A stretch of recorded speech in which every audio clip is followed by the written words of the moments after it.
2000 চনৰ 18 জানুৱাৰী তাৰিখ আৰু এই 2000 চনৰ 18 তাৰিখেই কেইগৰাকীমান ব্যক্তিৰ প্ৰচেষ্টাত প্ৰাণ পাই উঠিছিল এইখন শিক্ষানুষ্ঠান। যোৰহাট কেন্দ্ৰীয় জাতীয় বিদ্যালয়ত এইখন শিক্ষানুষ্ঠানখনে 2000 চনৰ 18 জানুৱাৰী তাৰিখে প্ৰাণ পাই উঠিছিল আৰু আজি প্ৰায় 26টা বসন্ত অতিক্ৰম কৰিলে এইখন বিদ্যালয়। আৰু যিহেতু 26টা বৰ্ষ অতিক্ৰম কৰিলে আৰু সেই শুভক্ষণত ৰূপালী জয়ন্তী সামৰণি যি অনুষ্ঠান, সেই অনুষ্ঠান দুদিনীয়াকৈ আয়োজন কৰা দেখা পোৱা গৈছে। মোৰ লগত বিদ্যালয়খনৰ শিক্ষয়িত্ৰী আছে, আমি তেখেতৰ পৰা কিছু কথা জানিব পাৰিম। বাইদেউ, প্ৰথমতে আপোনাক এই শুভক্ষণত আপোনাক শুভেচ্ছা জ্ঞাপন কৰিছো। যিহেতু 26টা বৰ্ষত বৰ্তমান ভৰি দিলে কেন্দ্ৰীয় জাতীয় বিদ্যালয়, আপোনাৰ কেনেকুৱা লাগিছে? ধন্যবাদ। আপুনি যিহেতু আমাৰ মাজলৈ আহিছে, কেনেকুৱা লাগিছে সেই অনুভৱ আমি আচলতে ব্যক্ত কৰিবলৈ আমাৰ কাৰণে মানে অতি জটিল বিষয়। আমাৰ ভিতৰৰ পৰা এনেকুৱা এক অনুভৱ হৈছে যে প্ৰাপ্তিৰ অনুভৱ। 25টা বছৰৰ যি শ্ৰম, যি কষ্ট, সেই তাৰ বিনিময় যেন আমি আজি পাইছো, সেইবাবে আমি অতিশয় আনন্দিত হৈছো। আৰু আমি আনন্দিত হৈছো আমাৰ প্ৰতি ক্ষণত আমাৰ প্ৰাক্তন সকলৰ পৰা, আমাৰ শিক্ষক শিক্ষয়িত্ৰী, আমাৰ ছাত্ৰ ছাত্ৰী, অভিভাৱক অভিভাৱিকা, আমি গম নোপোৱাকৈ সকলো কাম সকলোৱে গাঁত পাতি লৈছে আৰু সকলোৱে সকলো কামত আগভাগ কৰি কামবোৰ আমাৰ সম্পন্ন কৰাত সহায় কৰিছে। গতিকে চাওক, আমি ইতিমধ্যে বহুকেইটা অনুষ্ঠান অনুষ্ঠিত কৰিছো আৰু এই অনুষ্ঠানৰ বৰ্তমান আমাৰ শ্ৰদ্ধাৰ তৰুণ শইকীয়াদেৱে বক্তৃতা প্ৰদান কৰি আছে আৰু এই বক্তৃতা অনুষ্ঠানৰ লগতে আমাৰ সম্বৰ্ধনা অনুষ্ঠান হৈছে। তাৰ পাছতে আমাৰ স্মৃতি গ্ৰন্থ উন্মোচন হব, ৰূপোৱালী বৈভৱ, এক অনন্য অনুভৱ সেই গ্ৰন্থখনত আছে। তাত আমি 25টা বছৰৰ আমাৰ ছাত্ৰ ছাত্ৰীসকলৰ সম্পূৰ্ণ তেওঁলোকৰ কৃতিত্ববিলাক আমাৰ আছে। লগতে আমি বিভিন্নজন ব্যক্তিৰ পৰা বিভিন্ন লেখা সংগ্ৰহ কৰি জাতীয় বিদ্যালয়ৰ সত্তাটো কেনেকৈ আগুৱাই নিব পাৰো, আমাৰ আজি আৰম্ভণিতে আমাৰ মঞ্চৰ আৰম্ভ কৰা হৈছে সম্ভাৱনাৰ সন্ধানত জাতীয় বিদ্যালয়ৰ সত্তা, এক চমু আলেখ্য। এই আলেখ্যৰ জৰিয়তে আমি সকলোকে অৱলোকন কৰিব বিচাৰিছো যে জাতীয় বিদ্যালয়ৰ সত্তাটো কেনেধৰণে আমি আগবঢ়াই নিছো, তাৰ লগত সংগতি ৰাখি আমি প্ৰতিটো কামেই কৰিবলৈ চেষ্টা কৰিছো। গতিকে আমাৰ স্মৃতি গ্ৰন্থ উন্মোচনৰ লগতে 12খনকৈ ছাত্ৰ ছাত্ৰীয়ে কৰা হাতে লিখা আলোচনী, আমাৰ বৰ্তমান উচ্চতৰ মাধ্যমিকৰ ছাত্ৰ ছাত্ৰীও আছে।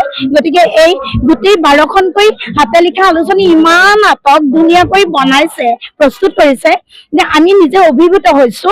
তেওঁলোকে সম্পাদনা কৰিছে, তেওঁলোকে পৰিকল্পনা কৰিছে, সকলোখিনি তেওঁলোকৰ নিজৰ। লগতে আজি আকৰ্ষণীয়ভাৱে আমাৰ এজন 10খন শ্ৰেণীৰ ছাত্ৰৰ এখন গ্ৰন্থ উন্মোচন কৰা হ'ব। এই গোটেইখিনি উন্মোচন হোৱাৰ পাছত আজি আমাৰ গধূলিলৈকে বিভিন্ন ধৰণৰ অনুষ্ঠানৰ মাজত আমাৰ প্ৰাক্তনে অনুষ্ঠিত কৰিছে গুৰু সেৱা অনুষ্ঠান।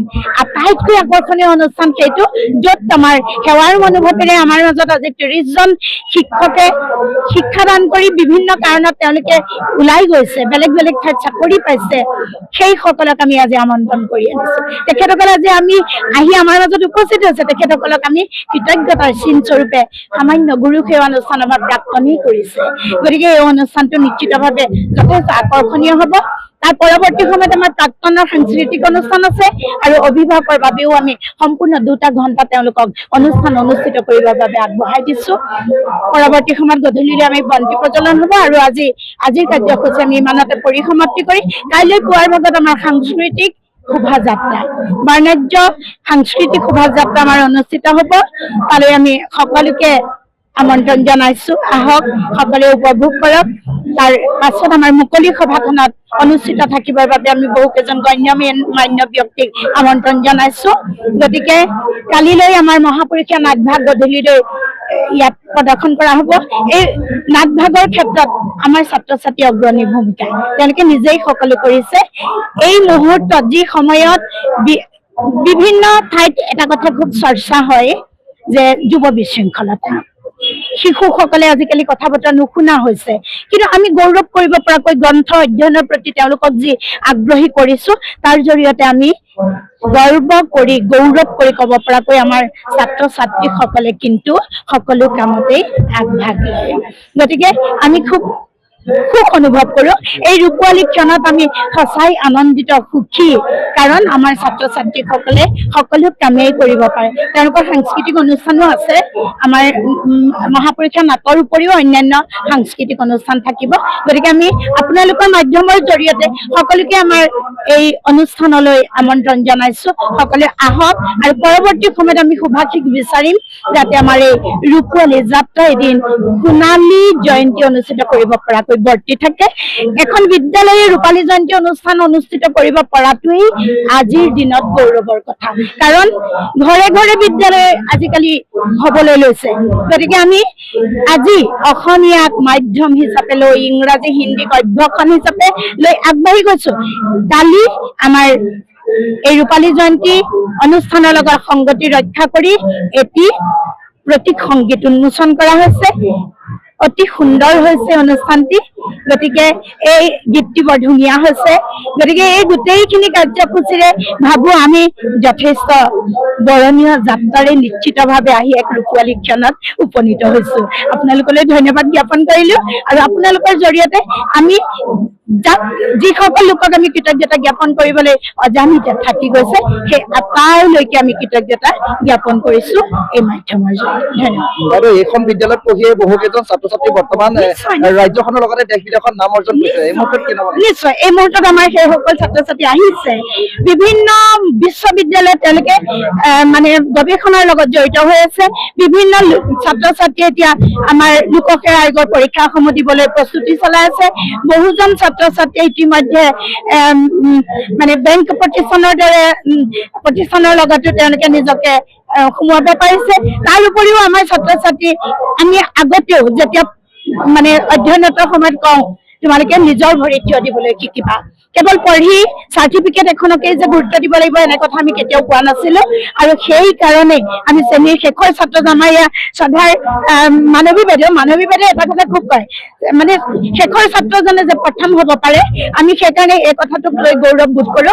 আমাৰ বিদ্যালয়ৰ একেবাৰে শ্ৰেণীৰ শেষৰ ছাত্ৰজনেও কিন্তু নিজক প্ৰতিষ্ঠিত কৰিছে আৰু আমাৰ মাজলৈ আহি আমি তেওঁলোকক নোকোৱাকৈ আমাক সহায় সাৰথি কৰিছে।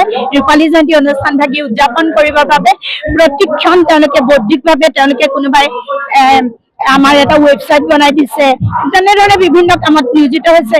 বহুজন ছাত্ৰ ছাত্ৰী অভিযন্তা হৈছে। তেনেধৰণে মানে এতিয়া এনেকুৱা হয় কিছুমান বেটছৰ আমাৰ জানেনে, আপোনালোকক কৈ আমি গৌৰৱে বোধ কৰিম, 96-97% লাভ কৰি শিক্ষান্ত পৰীক্ষাত উত্তীৰ্ণ হৈ গৈছে। তেওঁলোকক দেখিলে আমাৰ সুখ অনুভৱ হয়। আমাৰ ছাত্ৰ পল্লৱ কাশ্যপ, আজি এই মুহূৰ্তত এইখিনিতে দেখিলো বাবে নামটো কৈছো, তেওঁ গুৱাহাটী মহানগৰৰ বিভিন্ন মানে বিশ্ববিদ্যালয়ত দপদপাই ফুৰিছে। ইমান সুন্দৰ সকলো ক্ষেত্ৰত আমাৰ ছাত্ৰ ছাত্ৰীক আমি গৰ্ব কৰিব পৰাকৈ তেওঁলোকক আমি নিশ্চিতভাৱে সুশিক্ষাৰে শিক্ষিত কৰিব পাৰিছো। সেয়া আমি নিজে কোৱা কথা নহয়, তেওঁলোকে তেওঁলোকৰ বক্তব্যত বিভিন্ন সময়ত বৰ সুন্দৰকৈ এই কথাখিনি অৱগত কৰে।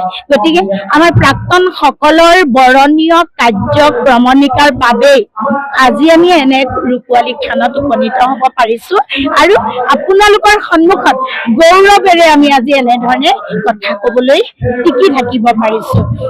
আমাৰ মাধ্যম অসমীয়া, আমাৰ কেন্দুগুৰি অঞ্চলটোত আজি আপুনি আঙুলিবোৰত লিখিব নোৱাৰাকৈ ইংৰাজী মাধ্যমৰ বিদ্যালয় জাকত জিলিকা কৰি বাহ্যিকতাৰ জৰিয়তে তেওঁলোকে নিজৰ ছাত্ৰ ছাত্ৰীক সংগ্ৰহ কৰিছে।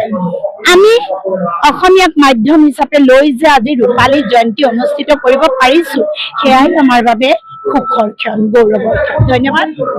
ধন্যবাদ থাকিল। আৰু এনেদৰে যে কেন্দ্ৰগুৰি জাতীয় বিদ্যালয়, সেই কেন্দ্ৰগুৰি জাতীয় বিদ্যালয়ৰ ৰূপালী জয়ন্তী বৰ্ষ অতিক্ৰম কৰি বৰ্তমান ৰূপালী জয়ন্তী বৰ্ষৰ সামৰণি অনুষ্ঠানত ভৰি দিলেহি। কেন্দ্ৰগুৰি জাতীয় বিদ্যালয়খনৰ ৰূপালী জয়ন্তীৰ সামৰণি অনুষ্ঠানত এই পবিত্ৰ ক্ষণত আমিও শুভেচ্ছা জনাইছো আৰু এইখন বিদ্যালয়ে অনাগত দিনত যাতে অসমৰ এক জাকত জিলিকা শিক্ষানুষ্ঠান হিচাপে জিলিকি ৰওক, আমাৰ টাইম অফ অসম তৰফৰ পৰা সেয়া শুভকামনা থাকিল। সময়ৰ খবৰ সময়ত পাবলৈ ফলো কৰক টাইম অফ আছাম।